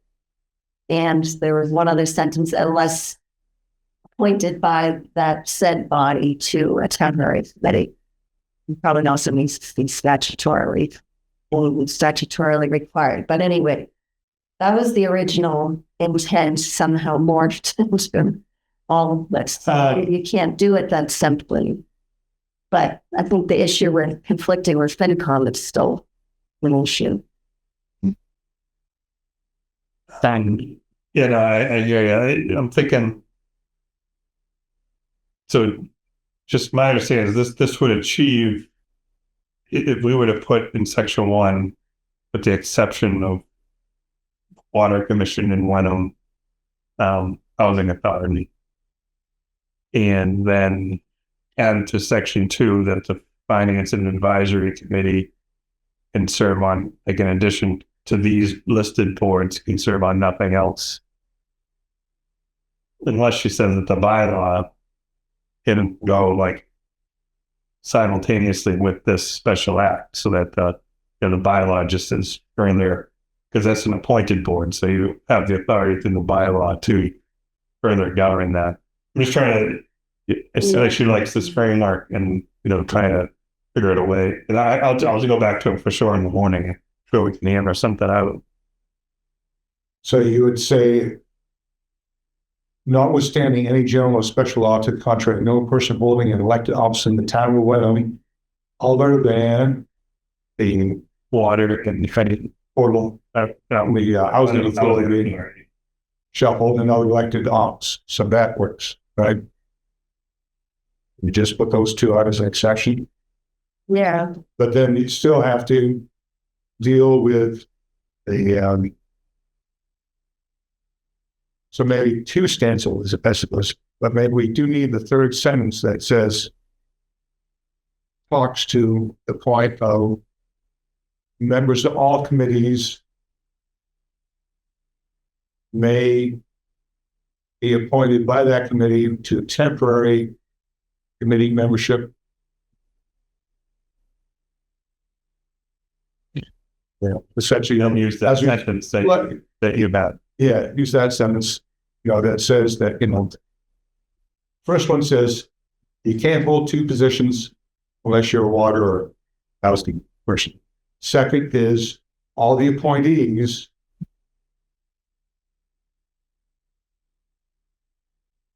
no good for a ZBA or FinCom. And then a third sentence that says, if you are on a town committee, you may be appointed to a temporary additional committee. One temporary. Well, because that's the only thing that would come up. Because if you're on the cemetery commission, you would not be appointed by that commission to another full-time committee. That's the select board's job. But you might be appointed to a committee like the school building temporary committee, where everyone got a little slot. What a master plan. Or the master plan. Got it. So I think maybe we'll a third sentence solve the issue. I mean, it might. I'm sort of feeling like it's too important a policy for us to be kind of patching it together on the fly. Well, then the alternative is, the ones that go to print date. Yeah, well, the alternative, like by Gary, go to The the alternative- alternative is tomorrow. Maybe it's stretch until like middle of the day. Yeah. Thursday. Or, there is, I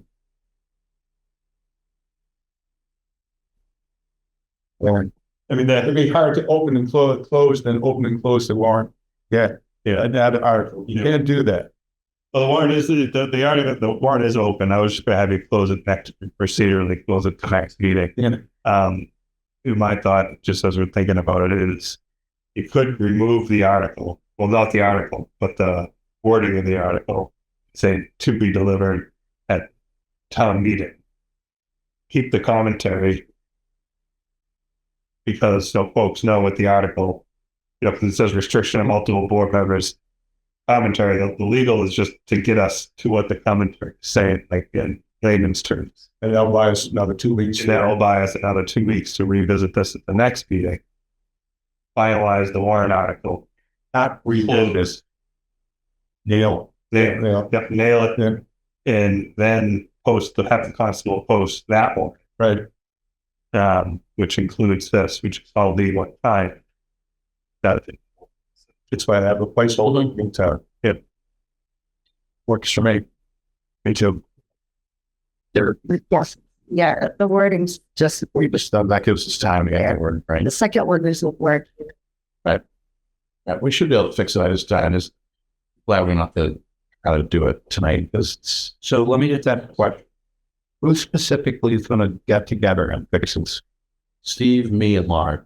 Then that Well, what I can do is, we'll check back at the computers since you're out of the sponsor. okay, Just action. I'll text Lauren first thing in the morning. I'm going to hear, unless she can provide a rough draft, and then I'll get to Ben And then we present it, and then the full board will obviously get another pass at it before it. Yeah, before Back it's to the posted. town meeting. So, right, so we legally need to post the warrant 2 weeks before a town meeting. Right. So the constable comes in, signs it, you stamp the warrant, and it goes up on this bulletin board here at the library, at the COA. It's kind of like where Wenham posts and displays its warrant. So that's, lack of a better term, real. This is just a best guess copy, and we try to be as complete as possible. Folks really hate changes, but this really, I can argue this really isn't a change, and we're not adding anything new. I think folks could say, well, this totally new article, totally new mission. This is trying to be clear that it's an article that will do this. We're just figuring out the legal speed to get that. So can we vote to include in the warrant the article title, the article commentary, but defer a recommendation vote till we have the whole? Yep. You don't have to recommend at a town meeting. That's fun. It's called. So I'll make a motion that select board include in the annual town meeting warrant an article entitled restrictions on multiple board memberships, and that publication of the warrant including commentary as it appears in our draft this evening, but with the remainder of the article to be supplemented and a vote of recommendation of the select board to be deferred. Second, take a roll call. Gary. Yes. Deirdre. Yes. Peter. Yes. Karen. No. Ben is yes. All right, it's 4-1 to put it in the warrant as described, and then stay tuned for more information. All right, that moves us to historic structure demolition delay bylaw. At the last meeting, there was a request to see if we could align this with Acris. They do not have a time, but it's case by case. However, there we did find on their website that they need to be any building older than, let's say, 50 years. Yeah, 50 years. It could be historic. Oh, it doesn't have to be. So they're going to give us the guide. So that's a, We want they set the lower limit at 50. hip, Yeah, okay. but just because it's over 50 doesn't mean it's Has to. basic that would work here. When we're saying anything over 50, if you would say 50 to every that says that anything over 50, it's this one. Sorry. Stephanie. Yes, please. Deirdre. I guess there was language in the article. It said like historically significant. I guess questioning what that means, but also the 80 years seems, yeah, I don't know. Like we're going to delay everything that doesn't seem like historic in the sense that we typically think of more colonial type houses.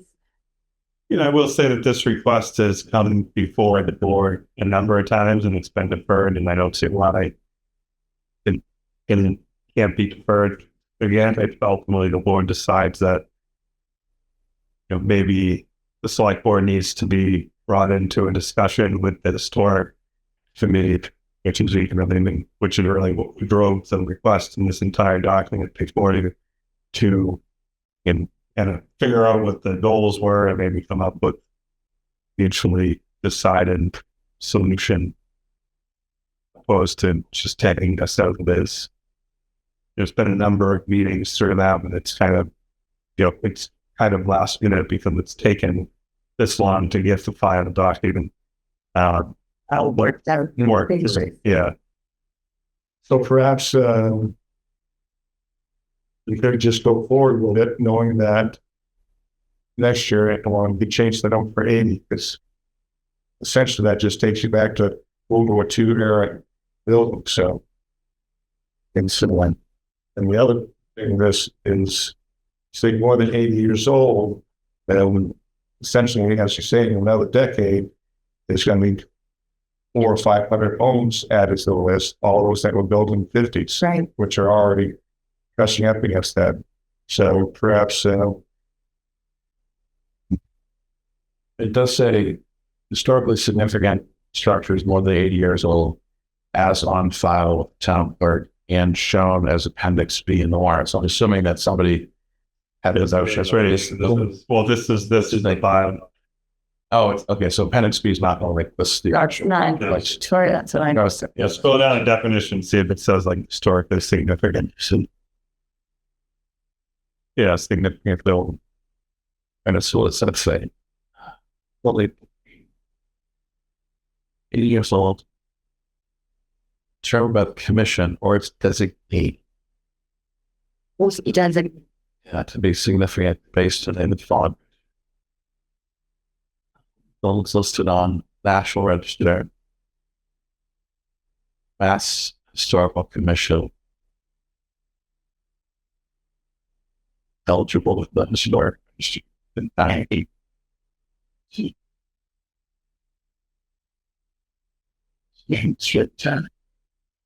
so perhaps we are focused too much on the number, the year number, whereas we actually have 4 limited criteria thing.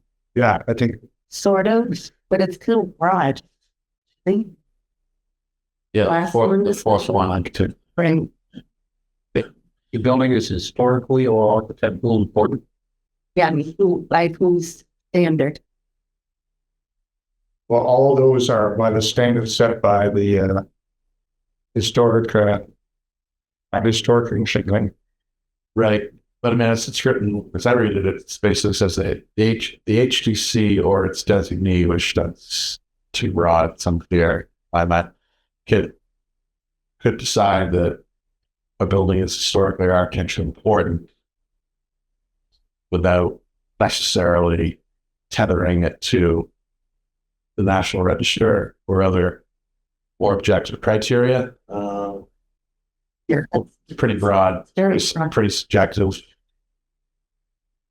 And because of the age issue, I'm thinking to the size that it's unknown, presume it to be 80. So that's also opening up a loophole that. So you could have a situation where, like you were saying, too, that there are a lot of fairly young houses that the owner wants to partially or fully demolish for some reason that the issues delay for a year under criteria that are a little bit Clear. Yep.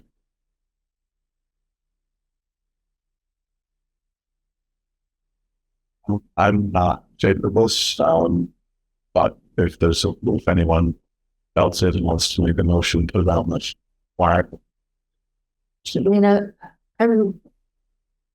I'm open to this demolition delay, but I feel like it's not been, at least we haven't had the opportunity. And with this vagueness, I'm comfortable with the vagueness. Now it's actually a little bit clarification. Is the HTC actually presented to us? Libraries. No, I think that would be an important step. yeah. Yeah, sure.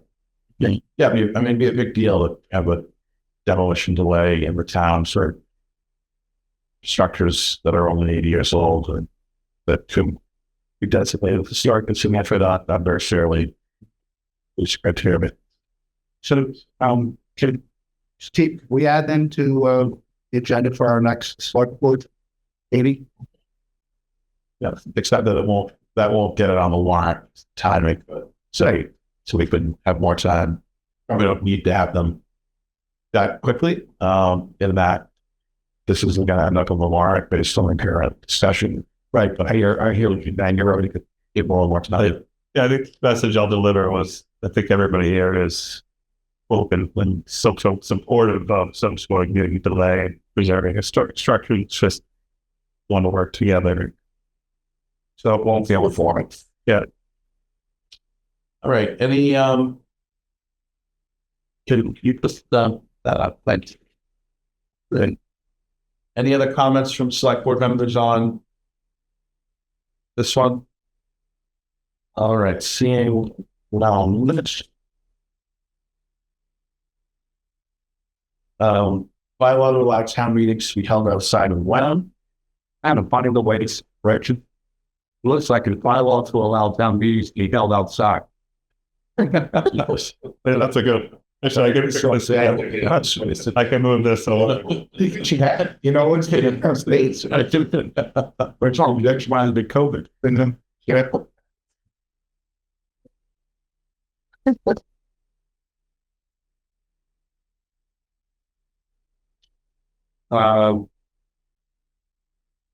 We would need to discuss on accept. I just want to add it. Perhaps under the commentary, the second paragraph, it says access to the high school auditorium. If we're going to give examples, I would just speaking to preclude all floor questions. That perhaps we just say access to such as the high school auditorium or gymnasium. And then scratch the which Hamilton uses for his own town meeting, because everyone's going to say, well, how can we schedule it? You know, all that stuff. So I just drop that phrase out and just say access to such as the high school auditorium gymnasium would provide being flexible. Like, yeah, great. What's that last sentence? See access to Such as the high school auditorium or gymnasium would provide.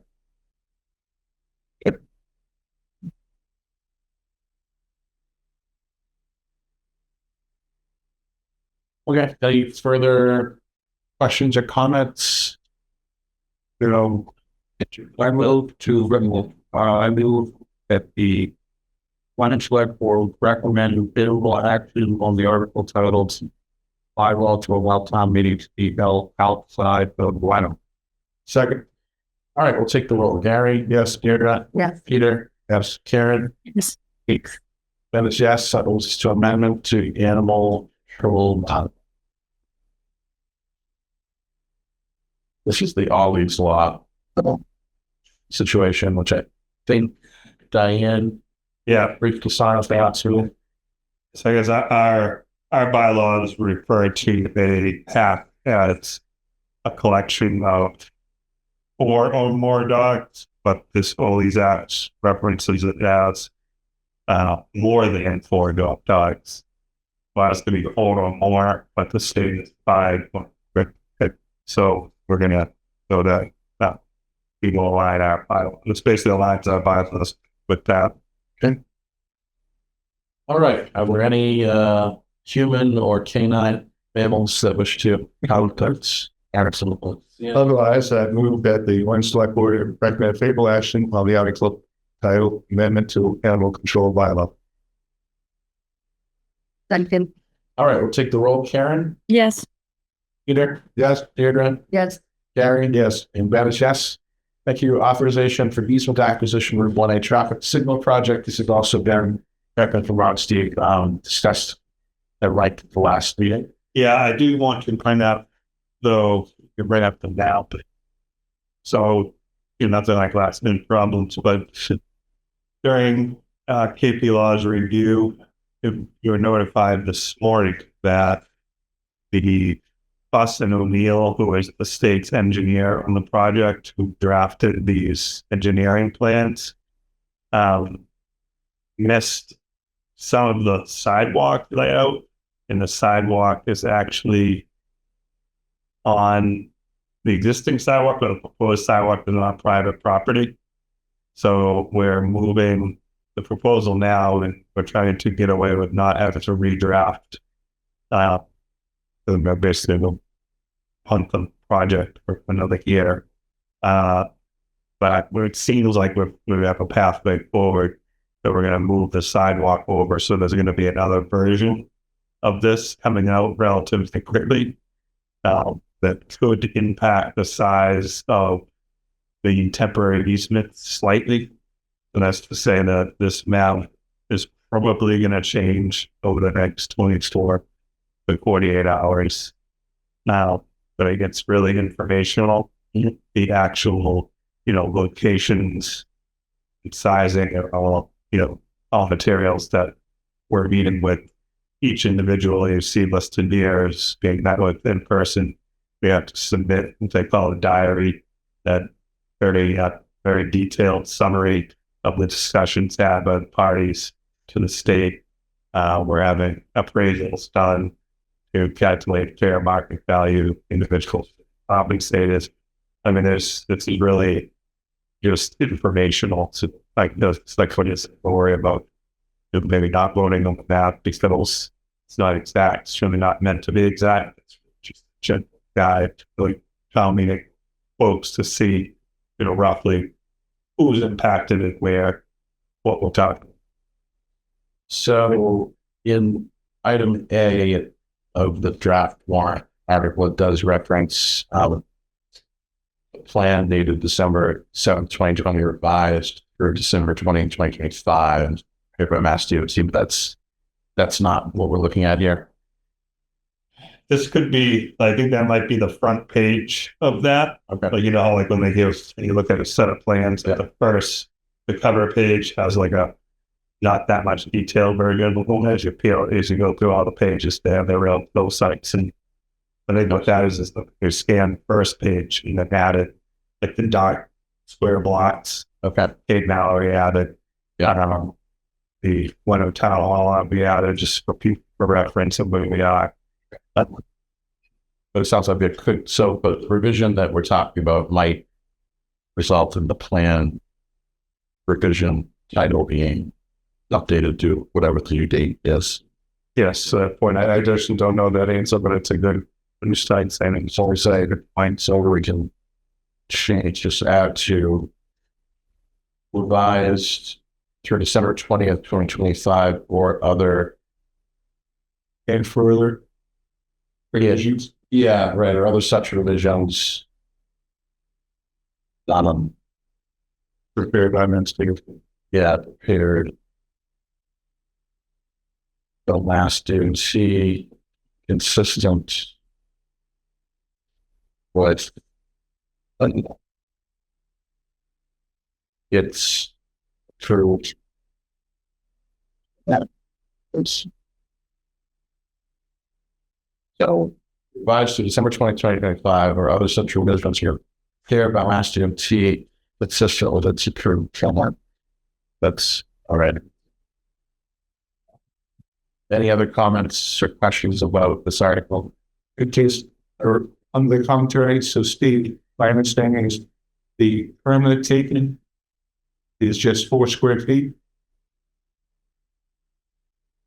that right, Steve? I'm looking There. where does it say permanent? Restrictions are, well, yeah, I don't see the numbers in here, but I'm just saying that, I see this article get bogged down at town meeting. I don't think there's any private land on a permanent. Okay, then I think in the commentary then, the first sentence is pretty much boilerplate. But right after that, I think we got to hit the high points of there is no permanent taking of land. 2 is all temporary easements will be compensated. Everybody that is affected has already signed on yes. Oh, so that pretty clearly, what if says down in something like we still will see. Very good. So we have some revisions both to the content of the article and commentary. Any further discussion? Seeing none, Montana Boxing. Move that the Wenham Select Board recommend favorable action on the article as amended this evening on authorization for easement acquisition Route 1A traffic signal project. Great. We'll take the roll. Gary? Yes. Deirdre? Yes. Peter? Yes. Karen? Yes. That was yes. All right, that brings us to disposition of town property on Boulder Lane, which I think is a new one pertaining to 3A, right? Yep. So we've had a couple of meetings now at the OHLC. As the board knows, our zoning was approved by the AG's office and then moved to the OHLC for their review and whether it complies with the MBTA 3 requirement. They have some concerns, one of which is the extent we've explored the disposal of Boulder Lake. So, to start off, when the state is looking at land that can be zoned for 3A, in the regulations, all municipal owned land is exempt. So exempt from being zoned. So it doesn't qualify you to zone municipal land. It doesn't qualify you to be in compliance with the law, unless town or city has done some work to formally explore or plan to dispose of for it to be developed. So the regulations are very vague in what that is. We have done some formal planning and have studies that show that we've done planning. It's in the master plan as a section of town that would like to develop and dispose of, but they are deeming that not adequate. They would like to see some more if they're going to qualify it. And so essentially what they're looking for is a town meeting article that would do just this. It would transfer the authority to the select board for disposition. And then they would also like the select board to go as far as to draft and issue an RFP. Rex is all verbal, but, that is what they would be looking. They understand, seems that there may not be a buyer, and that's okay, but the RFP would have to remain active. And, maybe like we need a checking process, but it'll just make sure that it's still being marketed. We're not running like a marketing program, but it's still open and available for proposals and disposition. So that kind of just came up somewhat last week. KP Law put this together quickly for us, and then we drafted the comment table and outlines of just. I did have one pop up. If anybody else have questions, just. But if you can move forward, all three. Yeah, sure. Yes. Yeah, I think the second paragraph, the commentary, the one paragraph begins, the need for this action arises. Mm-hmm. So I think that first sentence is good, but where it presently says the second sentence, the OHLC has ... determined that the town has not made a significant enough effort toward planning for the development of full properties. I don't think we need to say that. So it explains it later on, and it sort of puts it in a little bit of a, I don't know, force of negative light that might create unnecessary confusion. So thinking instead we said Executive Office of Housing and Local Communities has reviewed the town's proposal and application for 3A compliance and determined the necessity of this step. Period. And then it goes on to nicely explain it the next paragraph. And it's kind of a better way, I think. Sounds good. Any other comments? All right. Seeing none, entertain a motion. You move that the Wenham Select Board recommend favorable action on the article titled disposition of town-owned property in Overland. As amended. As amended. All right, we have a second, and we'll take the roll. Karen? Yes. Peter? Yes. Jitter? Yes. Derek? Yes. Ben? Yes. Thank you. And that brings us to another housekeeping one, election of officers. And I will assume there aren't any comments about it. So all right. At this point, we're still waiting for the ballot questions to be override. So we need 2 separate ballot questions, one for the debt exclusion and one for the override. So that will be added where it comes to, but that's why council with AP. Okay, I'm just saying. So we need a motion. Do we need a motion? That Just, the select board traditionally doesn't weigh in. yeah, nice. Yeah. If it's the extent you want to, they don't go and there's something to formalize what's going to go in the piece. So you're over at that would be important. So I'll move that we support the addition to the warrant article of election of officers as well as a separate provision regarding the second. Right. Yeah, and I won't do roll. Gary? Yes. Deirdre? Yes. Peter? Yes. Karen? Yep. That was yes. All right. Motion will adjourn unless there's any housekeeping matters linked to that's reading on the 17th. We need a bond during the segment called snow recon. So there's some, I don't know, as I kind of, so got someone to my back, the little thinking. So, yeah. Right. Someone like to move that character. I move that we adjourn the March 3rd, select board meeting at 8:38 p.m. Second. All right, roll. Karen? Yes, of course. Peter? Yes. Deirdre? Yes. Gary? Yes. And Ben is yes. All right, thanks everybody. Thank you.